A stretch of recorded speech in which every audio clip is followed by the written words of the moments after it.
বৃত্তের মাঝে কোনো দৃশ্য আঁকলে সেটা সুন্দর লাগে দেখতে। কৌশলের দৃশ্য আঁকা শিখুন, তাহলে অনেক দৃশ্য আঁকতে মন চাইবে।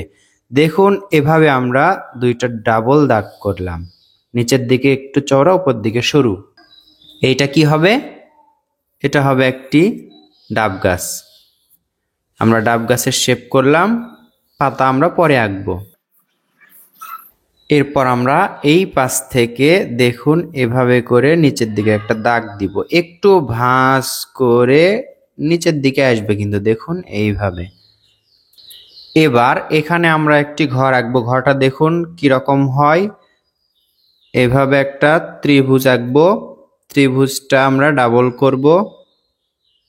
ডাবল করার পর এদিকে একটা দাগ দিব এবং এদিকে আরেকটা দাগ দিব। এই নিচেরটা এটা ডাবল করে দিব এবং এখান থেকে এটা লেগে দিব। যেরকমই হোক, ঘরটা আমাদের সুন্দর হতে হবে। ড্রয়িং করতে বসলে মনোযোগ দিয়ে করতে হবে, নয়তোবা ড্রয়িং সুন্দর হবে না। এবার দেখুন কোন পাশে দরজা হবে আর কোন পাশে জানালা হবে। ঘরের চালার উপরে আমরা একটু দাগ দিব, এভাবে দাগগুলো একটু সোজা হতে হবে। এরপর আমরা কি করব দেখুন, এখান থেকে একটা দাগ এভাবে তুলে দিব এবং এই বরাবর এইভাবে, এবং এখান থেকে আবার পাহাড়ের মতো উঁচু জায়গা এগুলো। এখন এখান থেকে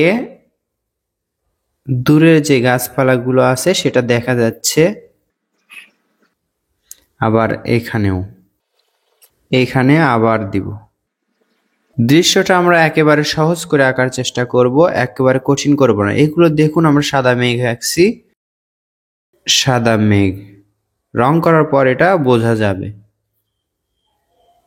এভাবে সহজ করে আঁকতে হবে এবং সহজেই রং করতে হবে। দেখুন আকাশে এভাবে রং করা হলে রংটা অনেক সহজ হবে, তাড়াতাড়ি হবে, কঠিন হবে না। সবচেয়ে বড় কথা সেটা হচ্ছে সুন্দরও লাগবে। এবার ডাব গাছের পাতায় এরকম করে রং করতে হবে। গাছে রং করার পর দেখুন পেন্সিল দিয়ে আমরা একটু দাগ দিয়ে দিলাম। এখন দূরের যে গাছপালা আছে এগুলোতেও আমরা গাঢ় সবুজ রং করে দিলাম। এবার আপনারা ঘরের রং দেখতে পাচ্ছেন, এরকম করলেই হবে। এবার দেখতে পাচ্ছেন উপর দিকে হালকা হলুদ রং, এরপর করব আমরা হালকা সবুজ রং।